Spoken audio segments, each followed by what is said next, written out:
c'est-à-dire une porte dérobée qui me permet donc de pouvoir accéder à ce serveur à tout moment afin donc d'exploiter les numéros de recharge de ce serveur GSM. Donc, par conséquent, je vais donc renseigner ici le mot de passe privé de mon backdoor que j'ai donc défini en tant que hacker concepteur de ce backdoor.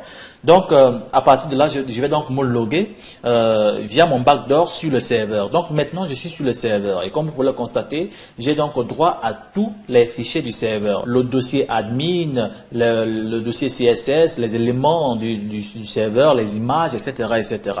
Donc, ce que je vais faire, je vais retourner à la racine de mon serveur. Donc, je vais donc retourner à la racine de mon serveur. Alors, lorsque je retourne à la racine de mon serveur, je vois quelques répertoires. Vous voyez donc les plugins, les templates, les modules, media, logs, etc. La bibliothèque, c'est-à-dire library, les langues, languages, les includes, etc. Donc, maintenant, le dossier ou encore le répertoire qui m'intéresse, en fait, c'est le répertoire. Il y a administrator, mais le répertoire qui m'intéresse le plus, c'est GSM Prepaid Vouchers. Alors, GSM Prepaid Vouchers, en fait, c'est le répertoire qui m'intéresse. Donc, je vais donc double-cliquer pour accéder donc à ce répertoire. Alors, lorsque j'accède à ce répertoire, je vois deux fichiers intéressants, très intéressants en fait. Alors, donc, je vois donc GSM Cards, ce qui veut dire en français les cartes GSM. Et je vois également ici GSM Codes, ce qui veut dire en français les codes GSM. Ok. Alors, lorsque je clique donc sur Edit GSM Codes, alors, lorsque j'ouvre donc le fichier GSM Codes, qu'est-ce que je vois? Ah, des numéros de recharge. Des numéros de recharge valides. Alors, donc, vous voyez en fait ici, on a tous les numéros de recharge possibles du serveur. Alors, en fait, comme je vous ai dit, en fait, c'est un serveur GSM. C'est un serveur de numéros de recharge.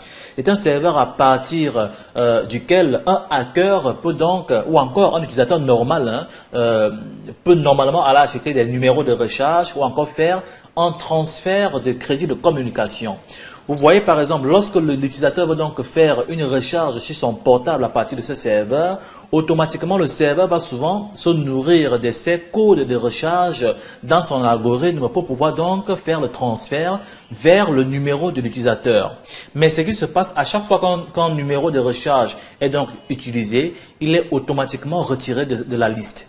Et donc, ce qui veut dire quoi? Tous ces numéros de recharge en fait sont des numéros de recharge valides.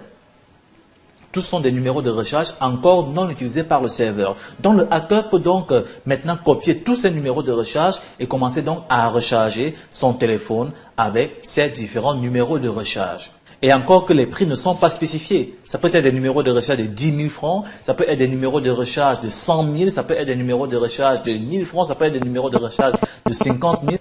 Donc ça peut être n'importe quel montant. Donc vous imaginez un peu combien un hacker peut se faire à partir de ce type de serveur. Mais étant donné que je suis éthique, donc je ne vais rien faire avec ces numéros de recharge.